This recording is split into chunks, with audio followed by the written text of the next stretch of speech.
In this video I'll talk about finding your style. What I did was I leaned up against the best I could possibly find, and that was Bill Watterson.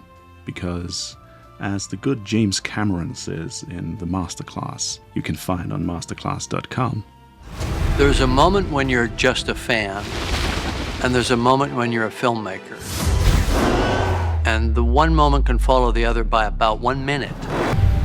Really, every filmmaker starts as a fan. Before you can radiate, you need to absorb. It's a creativity law of thermodynamics. Yeah, so if we are to take his word, then we all start as a fan, and I'm no different. And my biggest idol is Bill Watterson and the illustrations he did for Calvin and Hobbes. So what I tried to do when I needed to find my style for the illustrations I did for the book I wrote, I started out by looking at what he did and really try to study what he did and see if I can mimic that in a digital medium. Because what he did was with real ink and real watercolor, and it looks amazing. But what I wanted to do was to do it digitally. So first of all, I went in and I got hold of a lot of his work in a high resolution. I had some of his comics I scanned in and studied.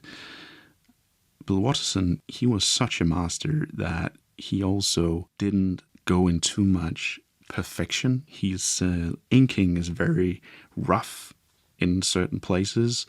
If you really embrace those imperfections and have that shine through, it makes it really organic and just a pleasure to look at, basically. And when it comes to making illustrations for a children's book, as I were going to, then I definitely think that this was the main and biggest and best source of inspiration I could find. So I tried to pick 2 of his illustrations and then actually copy it digitally. So I went with this one and with this one.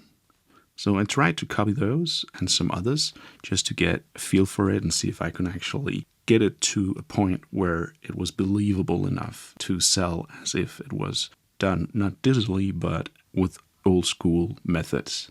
So the first thing I was very afraid of whether or not I was able to do was to do the watercolor. So I went into Procreate and I tried it out. So you see here on the left we have the original, which looks very, very good. And then here on the right you have my mimics, my first tryouts at doing it here in Procreate. So what I did was I found a set of brushes that I felt could help me out here, and I think this took me maybe 30 minutes to try this out and try all the different pencils and see how they worked. That really gave me the confidence that I was able to do this. Even though this doesn't look pretty at all, I knew that I have found the right brush set and I was ready to go. So what I went with was the Svedska watercolor brushes, and I'll go in much more detail on these brushes in another video. So the next thing I wanted to do was to see if I could mimic the way he inked all of this. Since I still wanted to do this digitally and I wanted to do it in vector, I was jumping into Adobe Illustrator. I really figured out how I should set up my brush by trying to mimic how he did it. I had his illustration below, and then I actually tried to draw above that and see if I could make my strokes look like his. You can see here down below I have the original, and then I tried to do my own inking above that. This is pure copying, me trying to do this in a digital medium, see if I could succeed.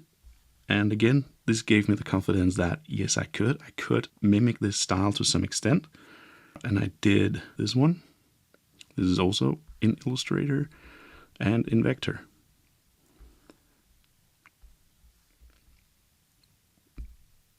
And the reason I went in and did all of this was to see if this tool, Adobe Illustrator, was able to be responsive enough to my brush strokes and the strokes I did with the Apple Pencil to give me this feel and roughness to the drawing that Bill Watterson did for Calvin and Hobbes. If I had to go in and be really slow at my inking, then I wouldn't get this rough feel and organic sense to it, which was really key for me. So after I did this, I exported it back into Procreate. Then I actually painted on top of that yet again. So here you can see the first one. Here I have my own outline with the ink I did in Illustrator. So that's the original. Still better than mine, of course. But if you don't have that as a comparison just next to mine, you can see that I, to some extent, achieved my goal, right? So I went in and did my coloring in a separate layer here. So if I zoom in, you can see it looks a lot like real watercolor. And if I go up here and add this again, I have a copy of a Bill Watterson illustration. If I go back to the gallery, so here we have the other one. So I intentionally chose some illustrations that had water in them because I really feel that water sometimes is the thing that's very hard to mimic when it comes to watercolor. And I was very afraid that I wouldn't be able to do that in a digital medium.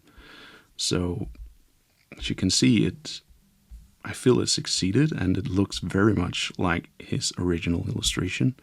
So I moved on to creating the illustrations for my book in this style to the best of my ability.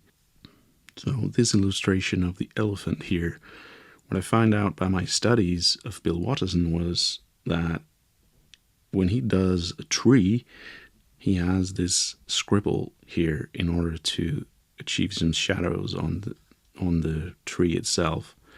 So I really kept that going, and also the line here you can see on the twigs here being very rough and drawing it up like that instead of having it too clean. So it really, for a perfectionist like myself, it really takes a lot of nerve doing it very rough like this. So I needed his inspiration and his somewhat tutoring through his own illustrations to give me that nerve, because I think the end result looks much more confident and to the point and leaves to the viewer some imagination. So when everything's not perfect, it just makes up for a better illustration, if you ask me. This was a very short video. I'll go into more details on how I actually ended up doing the inking in Adobe Illustrator, and I'll do some videos on the brush set I was briefly talking about earlier, and I'll do some videos on how to work in Procreate in order to achieve this result you see here. Thank you for watching, and I hope it was somewhat likable. If so, then please like and share.